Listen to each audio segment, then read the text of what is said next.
Greetings to all our audiences, and thank you very much for joining us for another episode of this series, which is focused on the situations in tertiary education in Iran.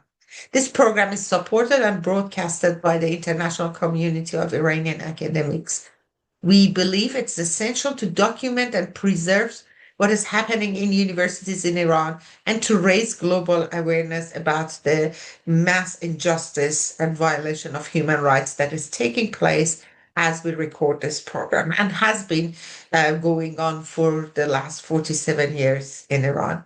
As we record this episode, Iranians continue to live under one of the most brutal political regimes in the world. And since our last episode last week, pressures on universities has been intensified. The regime has used negotiations with the United States as an excuse for a new round of arrests, apprehension, and intimidations across universities in Iran. We have reports about calling students to disciplinary committees, and the judiciary system in Iran has passed a new statement in which it expresses its determination to uproot opposition. Now, my name is Nagar Pato, and together with my colleague Dr. NC Erfani, we discuss the status of universities in Iran. In our previous episodes, we examined universities in Iran and many forms of discriminations that have structured them, including religious, gender, and ethnic discriminations. In this episode, we ask a more urgent question. How did the Islamic Republic create such a brutal and invasive system within universities, and how has it managed to sustain it for so long? To answer that question, we need to return to the revolutionary moment of 1979 and 1978 and 1979, when the students played a central role in opposition against the Shah. The University of Tehran was closed during the November 1978 clashes, and after the revolution, universities became contested political spaces. The very students who were celebrated as the backbone of the revolution later became targets of harassment, arrest, expulsion, execution, and exclusion. In this episode, we will focus on four connected themes that help us understand how this structure of oppression has been institutionalized. First, we talk about the repression of students after the revolution and the human rights violation that followed, especially between 1979 and the closure of universities in 1984. Second, we talk about the creation and the role of the Supreme Council of the Cultural Revolution, which has been a cornerstone of institutionalization process in the Islamic regime. Thirdly, we're going to talk about the stationing of Basij and the intelligence actors inside universities. And last but not least, we will talk about the placement of loyalists in university administrative positions as well as academic positions.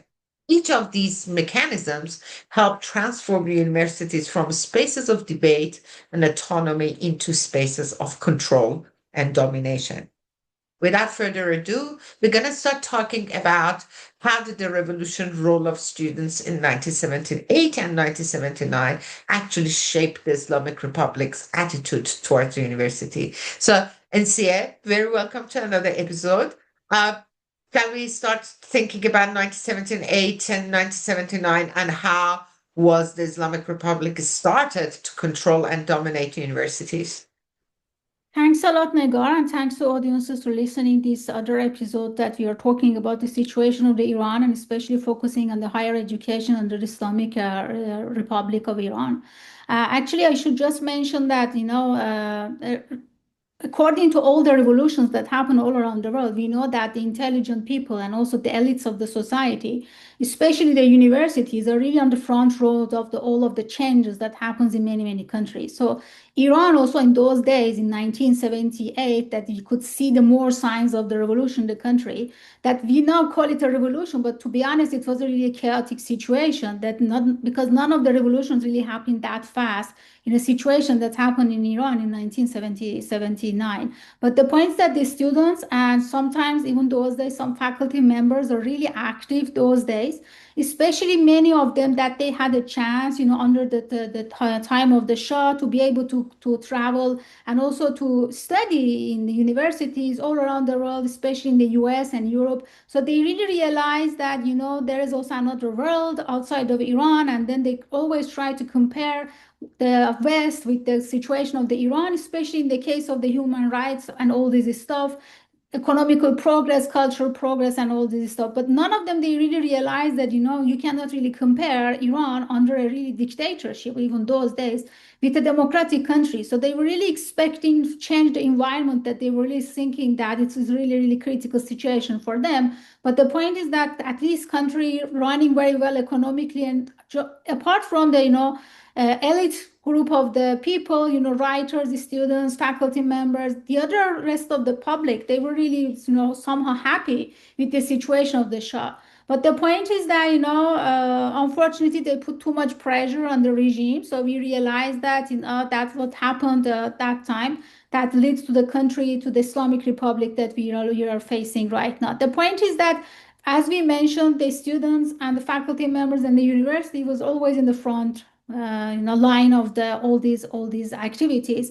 And many of the groups also created those days inside of the Iran. Some of them were Islamic groups, some of them were the communist groups, some of them are the ones that they had even supposed that they should face the previous regime, with army, with all these stuff. So there were many, many groups fighting with different aspects. And one of the, let's say, positive points of Khomeini, who made the revolution in that time, was that he said yes to all these groups, and he said that, okay, everybody could join us, because he was just thinking, to the goal of the change in the regime. So although he was completely a religious person, being against of the communists and all this stuff, but at the first step he really accepted all of these groups.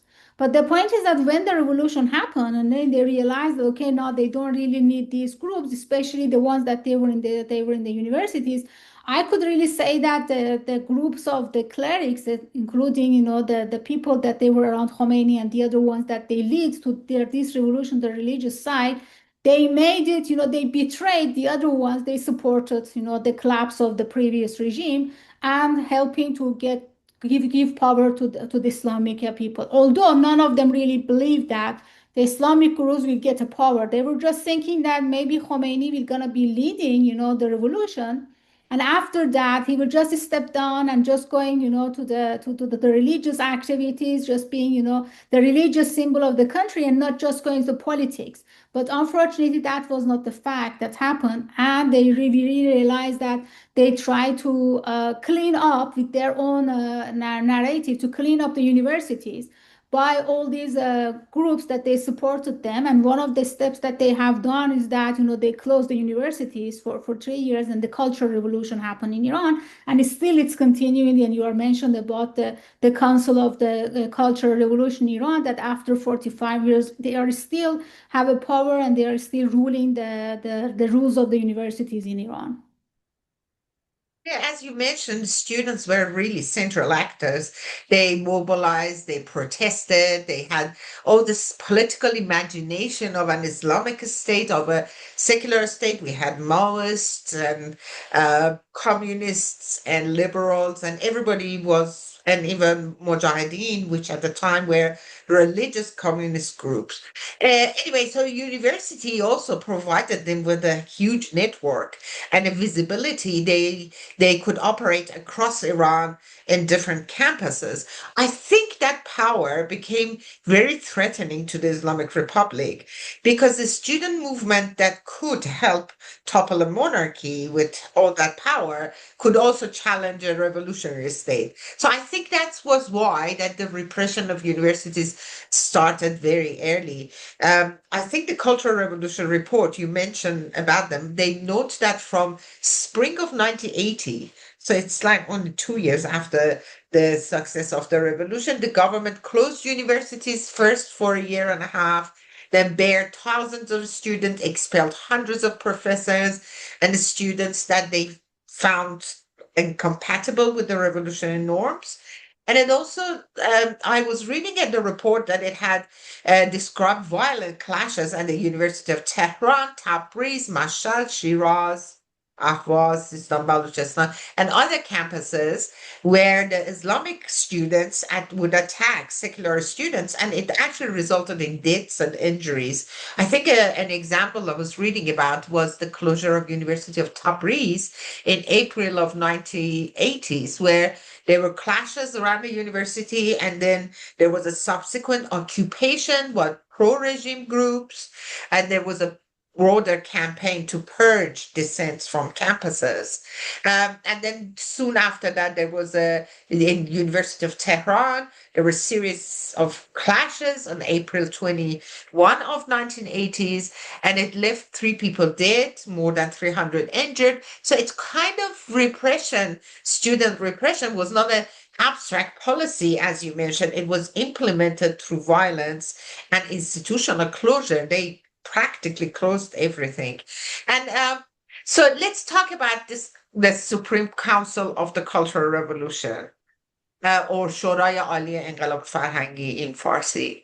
So they are still very active. So I want to kind of get your opinion about what they do, how they were formed, what was their function in the Islamic Republic.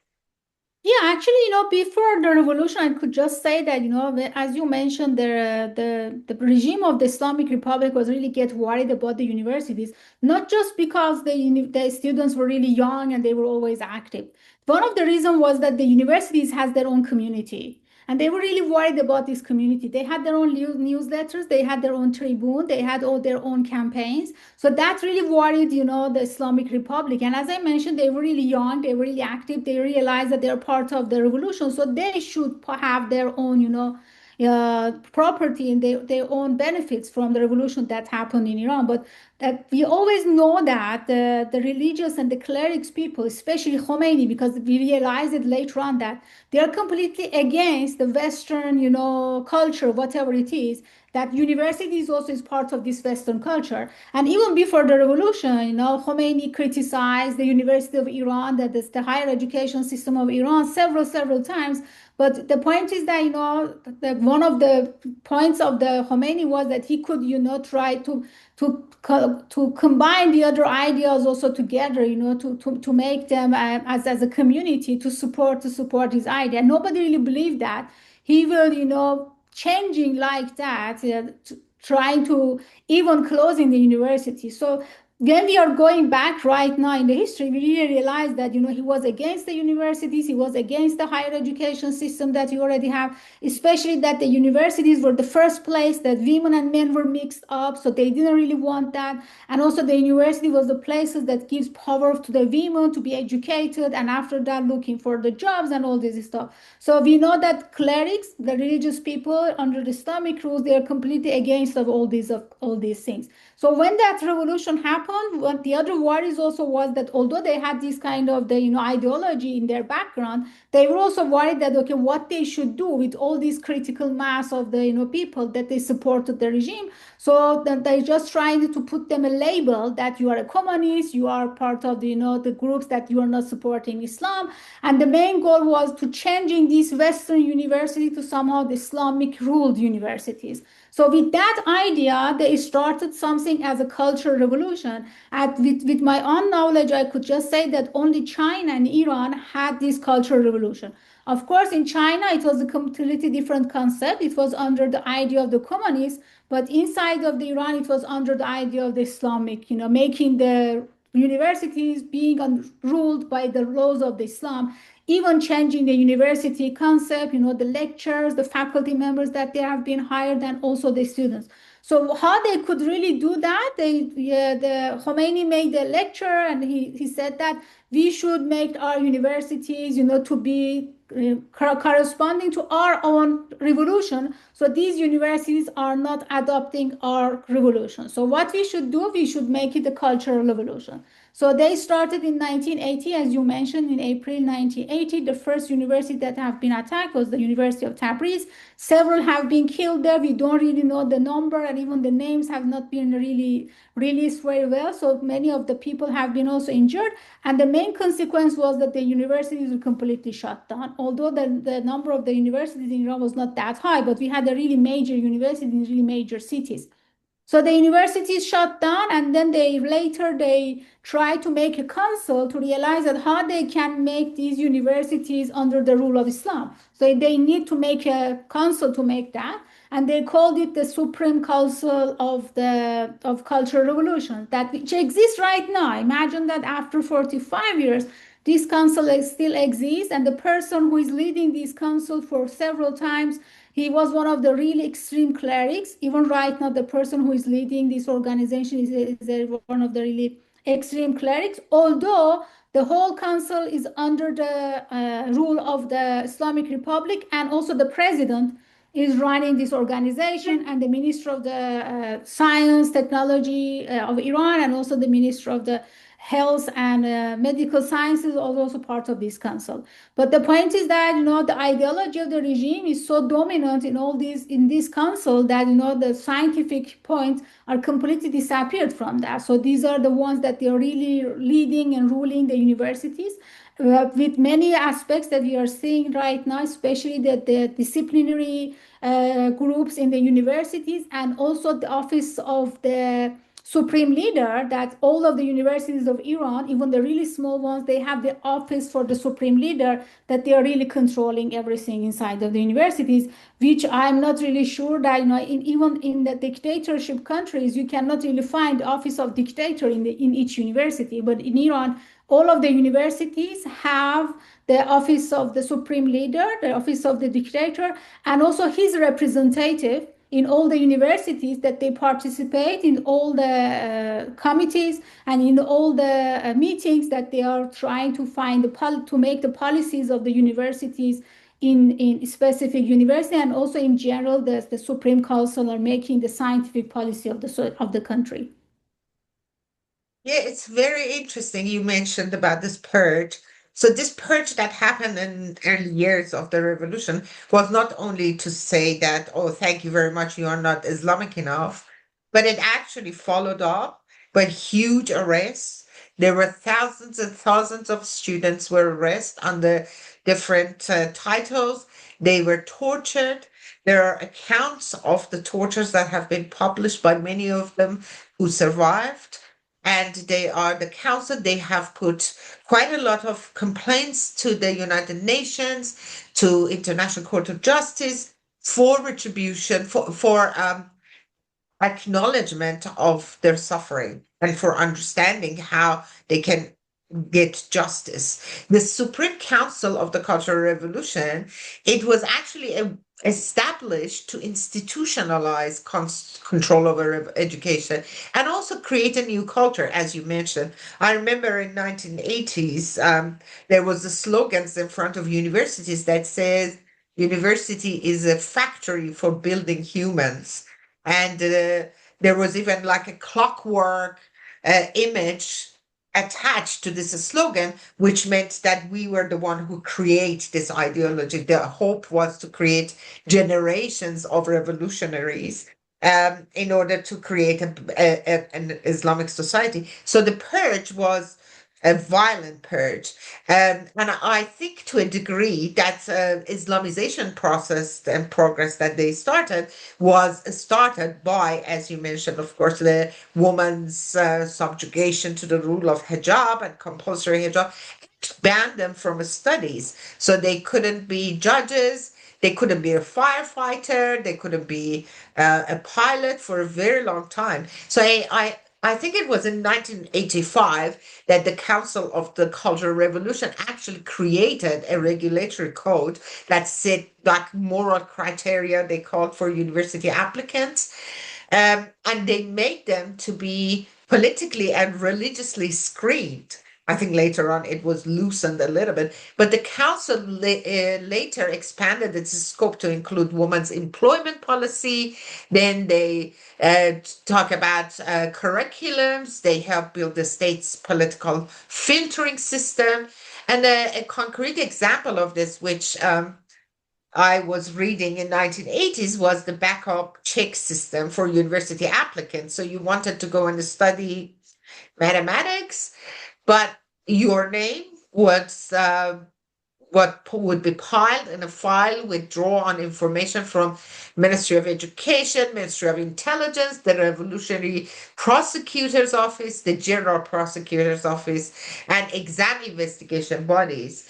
And it was allowed the denial of admission to anyone who was fighting against the Islamic Republic. Even their activities were political rather than military. So these examples show how the council helped turn ideological loyalty into an educational requirement, which created a huge amount of problems, created a very widespread of migration of people who could be beneficial and intellectuals of the country. They all escaped and studied, went to self-imposed exiles.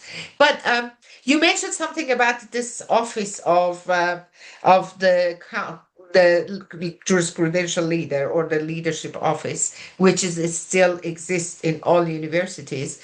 There are also other offices, yes. And so there's Basij, and there are other offices in that. So can you talk on these offices, the role that the intelligence have and the intelligence officers have in universities? How do they survey students and kind of arrest them or distinguish who is loyal and who is not?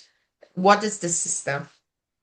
Yeah, just before answering this question, I just wanted to make one statistic about what happened during the Cultural Revolution in Iran, because we hear that many students have been killed and all this stuff, in the attacks of the university. But what happened was that many students have been arrested, and later on, the regime put the label of them, that you are a communist or you fight with the previous regime in the armed force and all this stuff, and you are also fighting with us in that way. So the ones that they were supporting the regime with the ideology that they have, now they become, that becomes like the label for them, that people, that the regime could really could be able to execute it by labeling them, especially the communist students or the ones that they were part of Mujahideen. So what happened inside of the University of Iran was that before the revolution, at least few months before the revolution, 6 months before that, so the environment was so open. So many of the students that they were really working were against the previous regime in a really hidden way. They really showed up which groups they belong, and they were thinking that, okay, they are making the revolution to have a freedom of speech and a freedom, academic freedom to do whatever they can do in the universities, but then realize that, sorry, it's not the case, because the activities that they have done for support of these regimes now becomes, as a document for them to have been arrested, and unfortunately, several of them, they have been executed, just labeling by that, and nobody really cared that they were students, they were educated people. And later on, also many of them that they have been imprisoned, they lost their right for education, they even could not be able to receive their degree. So although they passed many courses, and they could, maybe they were in the process of the bachelor process and they couldn't get their bachelor, but at least they could get some degrees that, they passed some of the courses, but the regime never gave them such kind of the documents. So these people, although they have been educated and trained, they never get the specific certificate to prove that they can find a job for that certificate. And many of them, always they've got this label that they were imprisoned because of the activities that they have done, so they will not be able to find the jobs also later on. So it was a really critical situation. And one of the statistics that I want to mention, that there's even faculty members also affected by that. So the statistics also showing some reports mentioning that Iran lost half of its faculty members. Many of them, they just get forced retirement without salary.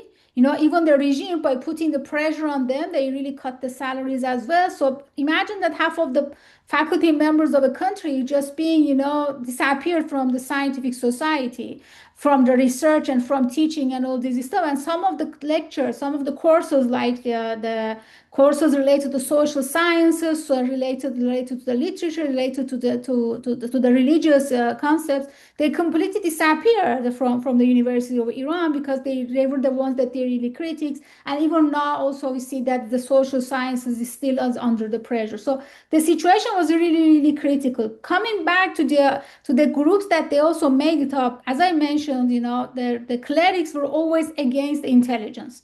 So it doesn't matter that where this intelligence comes from, coming from the universities or other parts of the community. So they always know that the university will be part of their enemies forever. So they should control it. So how they could control it, as we mentioned, that even after 45 years, we still have this Supreme Council of the Cultural Revolution, it still exists. So that is the one who is really ruling the science policy of the educational policy, let's say, inside of the University of Iran. And later on, they realized that they should have their representatives inside their universities. One of them is the office of the Supreme Leader. So gradually, they realized that one cleric should be there to really controlling what's going on in the universities regarding the hiring of the faculty members, evolution of the faculty members, and all this stuff. And we know that at the beginning of the revolution, in all of the institutes of Iran, if the people they wanted to work for the government, they should pass from the check system that we call it gozinesh. So part of this, check system, of course, should be about your expertise, about your ability to do the work, like any interview that you do for a job. But unfortunately, under the Islamic regime, the main part of this check system was to control about your ideology, about your religious stuff. If you are obeying the rules of the Islam, for example, if you are praying, if you are believing in hijab, and later on when we have the Supreme Leader, if you believe in the Supreme Leader in the Constitution of Iran, which is really, really important point, because apart from that, you should believe in the Islamic regime, you should also believe that, having the Supreme Leader is part of the Constitution, and you believe that it should be exist, that we call it velayat faqih, which is still exists now. And later on, they realized that we should realize that which people are really supporting us. Let's make a basij, which is the community of all of the people. And if the people register in this organization, means that they are in our side. If they don't register and they are not part of this community, so they don't belong to us. So many of the people that they did not really believe from many aspects of this Islamic regime, they were forced to be part of Basij. Otherwise, they will not be able to continue their job. It looks like that, imagine that you are in the Nazis' time and you should be part of these groups, or if in the communist country, you should be part of the new Communist Party. Otherwise, you will not be able to find a job. So what's happening inside of Iran, specifically in the jobs that they are related to the government, also in the universities, they made Basij. And later on, we realized that Basij has also another application, that they put their own people there to controlling people. So the members of the Basij are not just the ones that they like the groups of the Communist Party. They say that you are member of that party. They are also, we know that in these parties, they're also the ones that they are controlling the others. They are reporting, how these people are. So that is exactly what's happening inside of Iran as well. So in Basij, these are the people that they are not really expertise in science or research or education or whatever, but they are just assigned by the regime to be in these groups, just controlling the people, to reporting about them, and realizing that, somehow systematically they are inside of universities to show their power there, to realize that, okay, we have the capacity. I just even remember that even during my education, then after later on that I become a faculty member, we could really see that, for example, students, for having the scientific community, they could not get the offices in the universities, but Basij always had the really best office in the university, to just attracting the students to be part of the system, or even the faculty members to be part of the system. So that they always had that power. I also remember that the people of Basij have an access to all the emails of the university, to just sending them their own advertisements, their own propaganda, their own activities. But for the scientific activities, the students and even the faculty members, they don't have an access to all the emails of the university to really share scientific information. So imagine that how the power could be, even by having an access to the university, to the email of the all university members as a Basij group, to just propaganda, to send advertisement, to announce all this stuff. And now you cannot, as a scientific community, you don't have such power. Even as a faculty member, you don't have that access to the emails to really share the scientific events and activities. activities. So that's how it shows that how these people just get powered. And unfortunately, the people that they are ruling these groups are they're really extreme religious people. So that's the point. So it's not an environment that you can go and learn about Islam. That is not the place that you go and learn about the revolution or about, the concept of the Islamic revolution that happened in Iran. They are really, really extreme people that they are trying to control the system that's happening. And sometimes even the presidents of the universities and other staffs of the university, they are really worried about this group because they know that these people are also controlling them and also spying them. They're also detecting what they are doing. So even the high authorities of the universities, they're also assigned by the system. They also know that they are under the eyes of these groups as well. So they have to application in such sense in the universities, these kind of the groups. Yeah, it's absolutely correct. You mentioned a couple of things. So the council reports directly to the jurisprudential leader. They don't have to report to the government.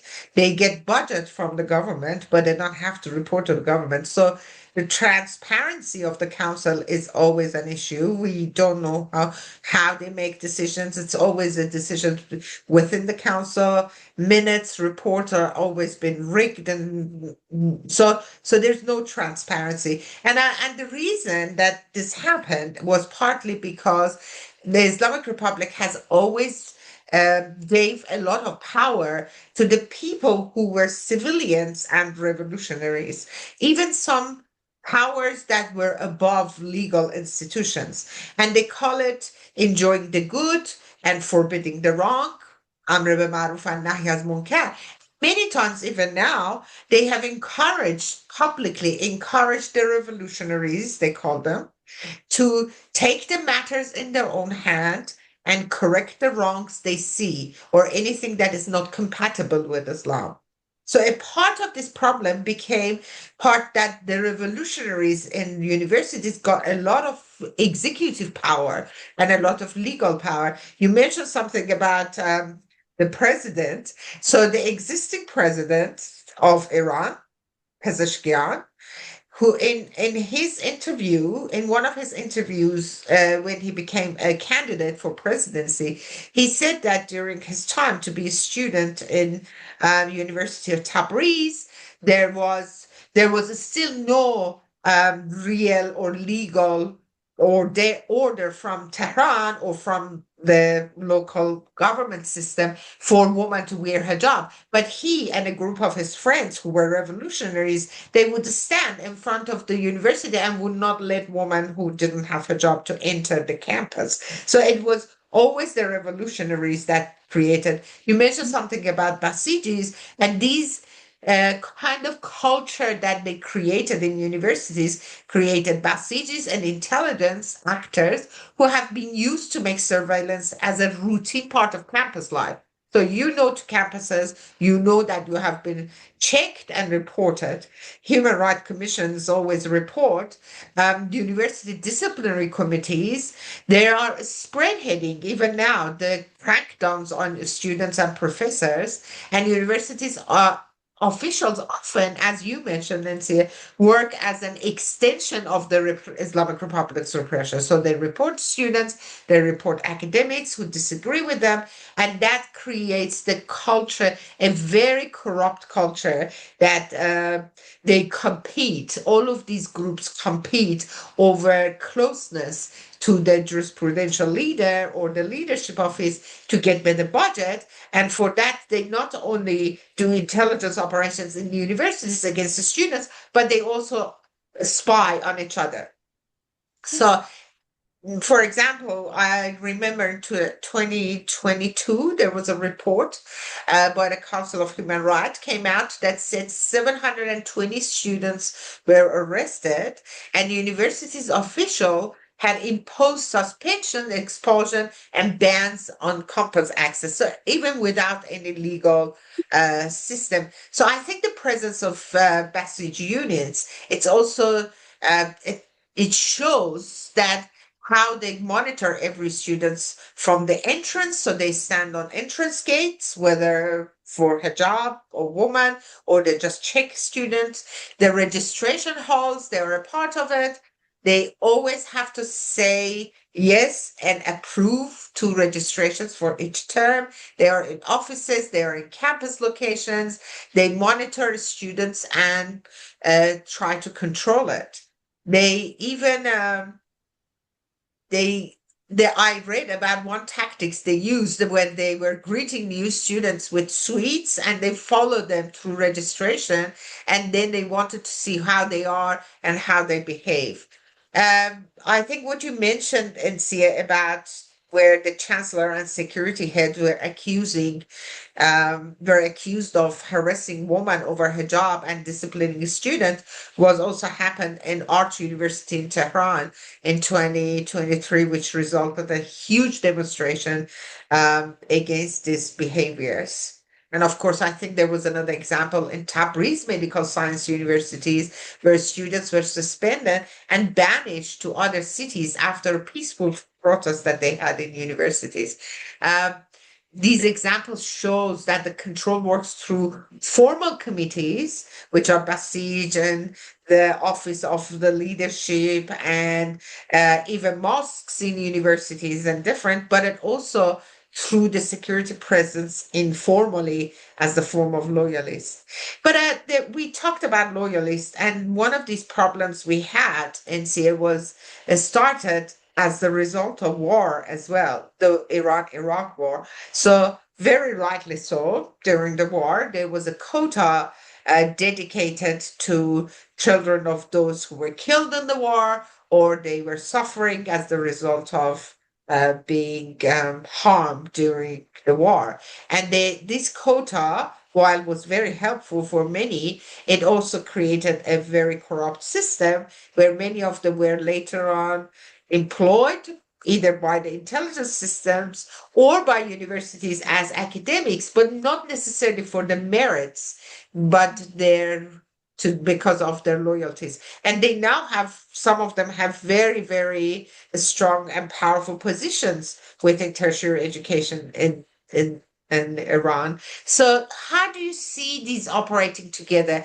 Would you like to comment about how these loyalties create a problem in academia in Iran, and how does it, because I remember the students at Shiraz University published a statement against their academics a couple of weeks ago that they were silenced during the massacre of the regime in January 2026.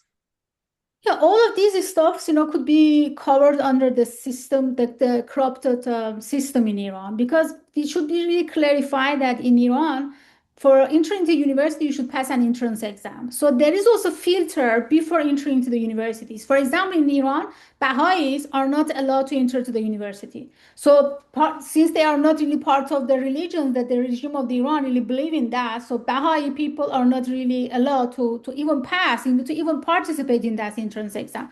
So they always put in that such kind of the filter to not allow the ones that they are not really with the ideology regime to enter the universities. And unfortunately, this entrance exam also becoming part of the corruption because, as you mentioned, there are some loyal people. You mentioned during the war of the Iran and Iraq, the kids of the students that they then grown up and their fathers have been killed during the war, or if they were the families of these families that they lost part of a member of their families, they had an extra credit to be able to enter to the university. So they try to divide the entrance exam, giving more chance to the other people just illegally, that if you are part of the special family, or your family have been supporting the regime, or you are part in the Basij, or you are part of the Isargaran, or the families of the Shohada, or whatever. So that the corruption also started from this entrance exam. And we also see that, okay, that corruption also continues in the higher levels, especially in the PhD level, because we know that in the PhD level, even if you pass the entrance exam, you should also pass an interview. So it's not just your credit in the entrance exam, you should also pass an interview. And it's much more critical in that sense, because then it's not just your science and your ability to do a PhD as a student matters. Your ideology and your religious beliefs also matter. So there were many people that they lost their right for education. I should also mention that this making the filter by entrance exam, or these many corrupted process of the evolution, also led so many people to lost their right for education. I mentioned about Baha'is, but if your families, for example, if one of members of your family was from the ones that they have been executed during the revolution in Iran, or they were part of the communists, or if they could find a person from your family that they were part of all these groups, that the regime become, may become they were regime considered them as opposition, you will lose your right for education. Doesn't matter that you have a connection with these people or not, but since one person in your family was part of these groups or part of this organization or whatever, you lost your right for education to enter into universities. It does not happen in the level of the high school, because the education is free up to the entry into the university, so everybody could continue their education, although we have seen some kind of restriction in some parts.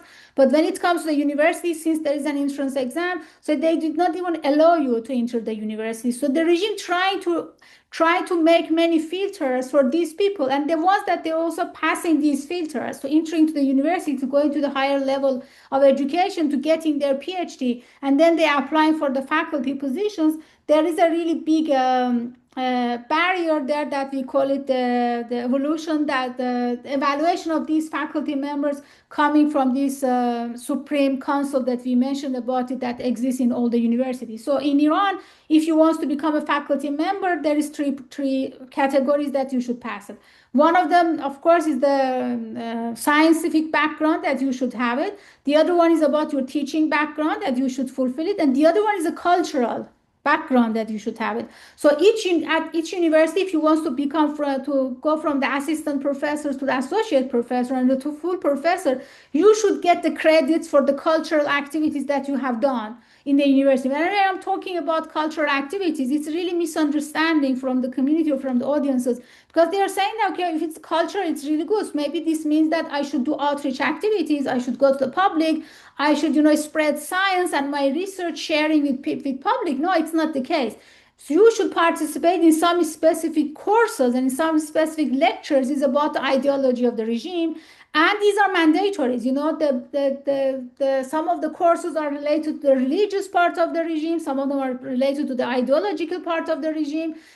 Some of them are related to how you really believe all these, ideology of the system. So you should pass this cultural evaluation as well. So if you are really great in scientific point of view, but if you cannot get these degrees, because if you don't participate in these courses, if you don't get enough certificates, to prove to the committee that they're evaluating your process, to higher levels of the faculty member, you will be completely fired from the university. And that's a really exceptional case that's happened in the case of the Iran. And one of the things that I really want to mention in the case of the Iran is that this Supreme Council gradually they made a system in Iran that we call it disciplinary committee.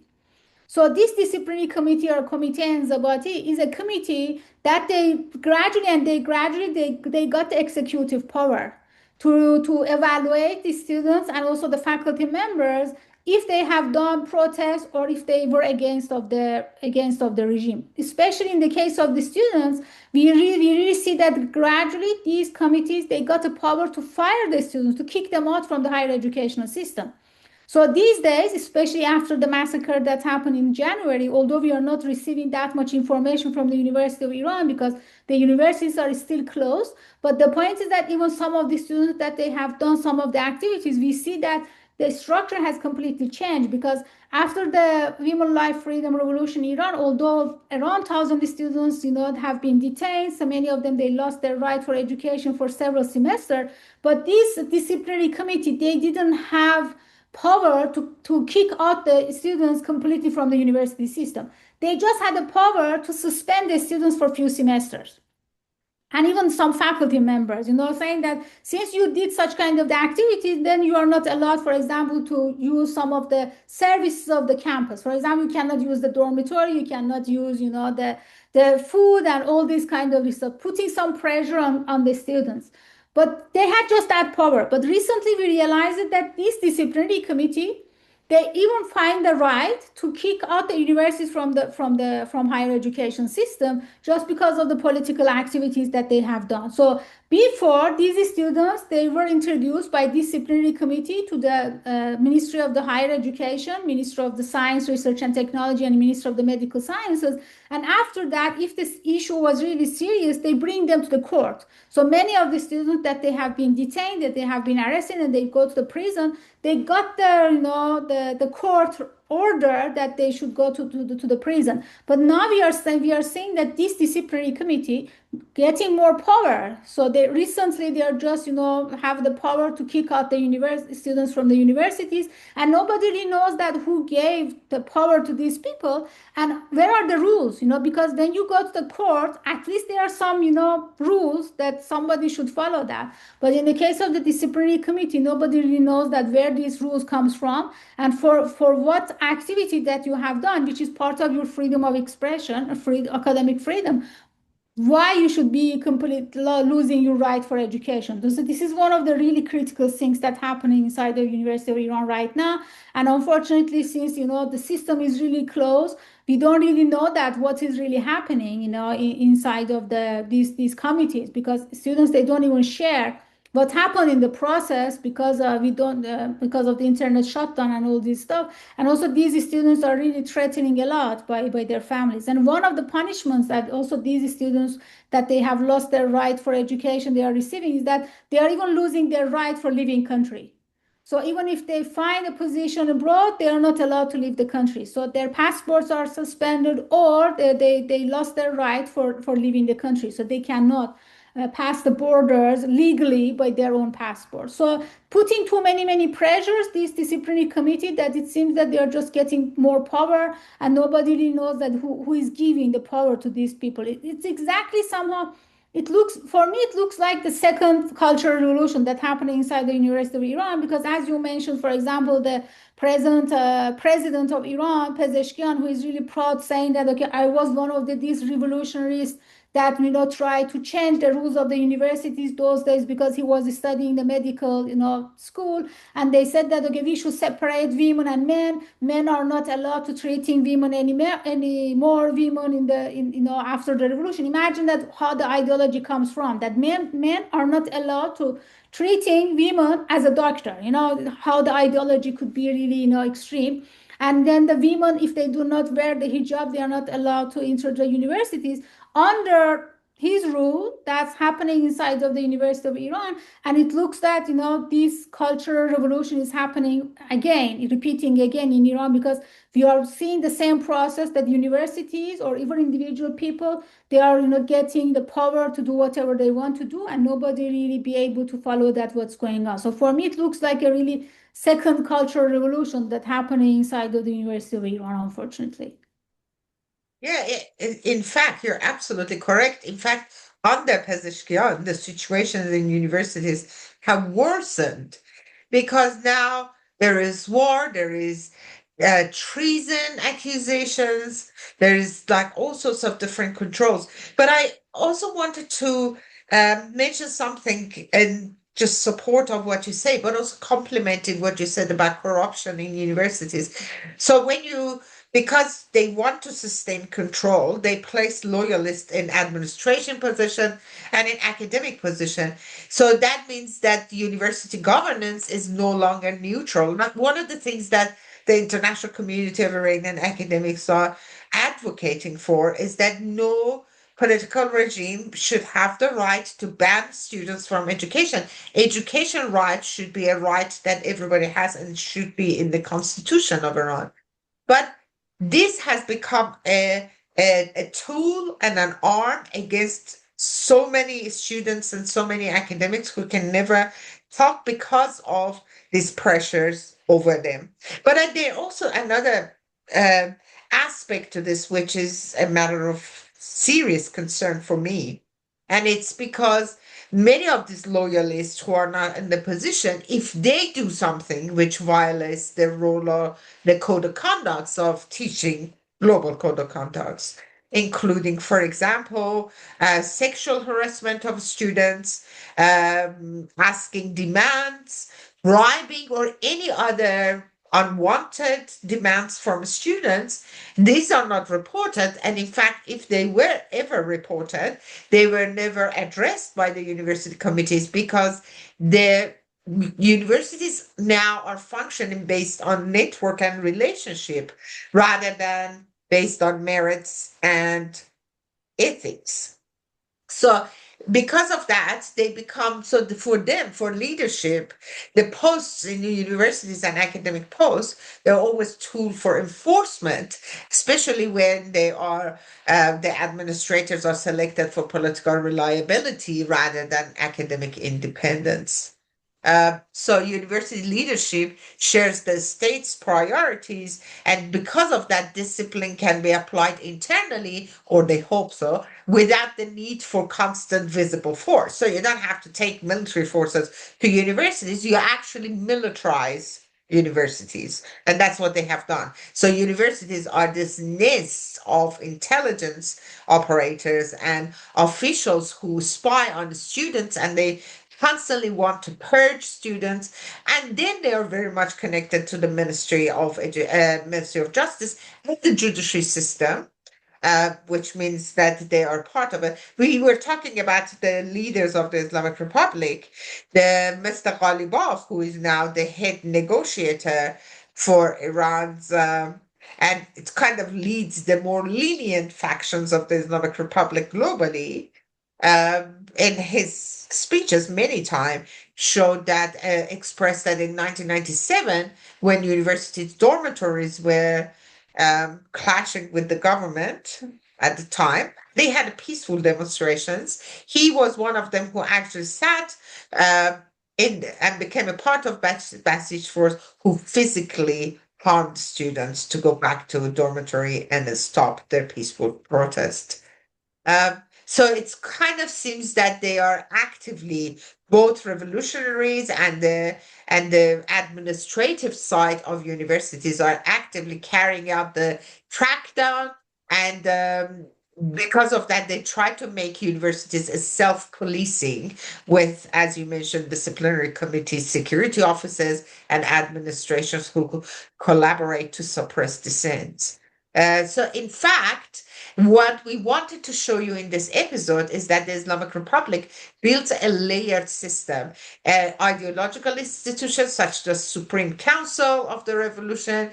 Then the next layer is a coercive force such as Basij and intelligence agents. And then the third layer is the administrative loyalists within the universities themselves. They together create this structure that could sustain repression for decades.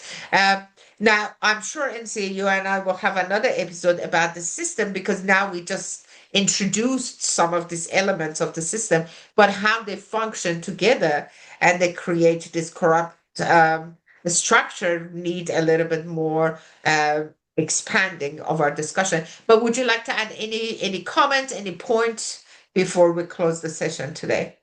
Yeah, actually, we should really have another session regarding the corruption in the case of the totalitarian higher education system, because when the system is totalitarian, there is for sure a corruption in any aspect. But many people, especially the scientific community and the research community, they are supposing that there is no corruption in the higher educational system. And even Iranian science communities also, they are really thinking that they are really pure people. They are not involved in the kind of the things. But unfortunately, this is not true. So it should be really also clarified, even for the students and Iranians inside of Iran and also outside Iran, and also our colleagues outside of the system. One of the just corruption systems that you also mentioned about Islamic Republic is that the people that they are loyal, they have a permit to do whatever they want to do. And we know that in the case of the Iranian higher education system, the issue of the sexual harassment is terrible.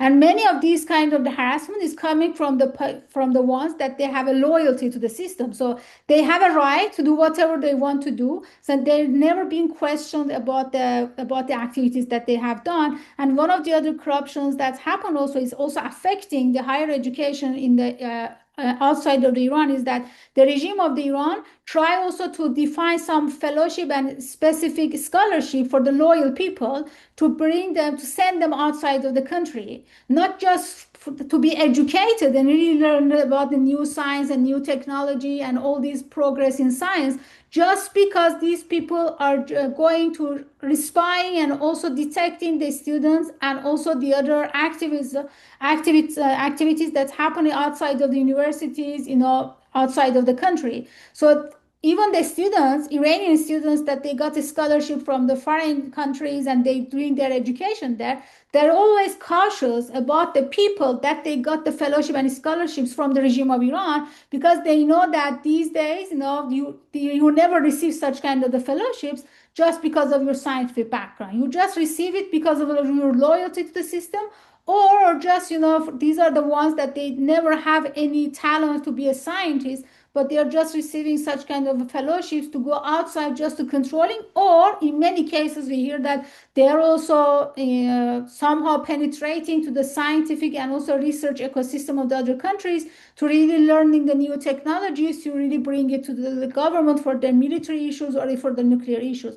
So the aspect is much hard, severe than this issue, that even academics that they are outside of Iran, they are not really free to do whatever they want to do. They are really cautious. We hear from many colleagues from all around the universities that they know that there are some members in their own faculty members that they are supporting the regime very well. And we hear that after this massacre, the government of the US kicked many of them out, that they were the children of the authorities of the regime of Iran. So it's really completely clear that these people are supporting the Islamic regime very well. And of course, these are the ones that they are detecting and also spying the Iranian students and academics that they are not inside of the country. So the corruption issue in the higher education of the Islamic Republic and any totalitarian system is really, really severe. And unfortunately, the Islamic ideology of this regime also affecting it a lot, that it's not really your scientific background and your ability to do the research or do the progress in science. What matters is your orientation to be aligned, your ideological orientation should be aligned with the one of the regime. So this is the only way that you can really enter to the system and survive in the system, or just keeping silent without doing any activities, that realizing that the regime realizing that you're going to be harmful if you stay in this system. So the corruption in the higher education of the system, I think, could be one of the really hot topics that we can really focus on that later on. Thank you very much, Elsie. Thank you all for staying with us to the end of this episode. In this episode, we showed that the repression of universities in Iran is deliberately constructed through fear of student power, ideological restructuring, institutional control, and long-term surveillance. The Islamic Republic, as we discussed, learned early that universities could produce independent thought, collective action, and political challenge, and it has responded by trying to neutralize all of these by militarizing and securitizing universities. That is why the question of how a regime creates and sustains such a system is so important. The answer, as we discussed, lies not in a single policy or institution, but in an entire architecture of control. The repression of students after the revolution, the closure of universities, the Supreme Council of the Cultural Revolution, the presence of Basij and intelligence operatives, and the appointment of loyalists to administrative role all belong to the same story. Together, they explain how higher education in Iran became one of the central battlegrounds between autonomy and dominations. Even so, universities have never fully ceased to be spaces of resistance. Student protests have persisted in various forms, and the persistence of dissent show that control is never complete. That is why this history matters, because it explains not only how the system was built, but also why it continues to be contested. Thank you very much to be with us, and we'll come back to you next week with another episode on Iran's higher education. Thank you.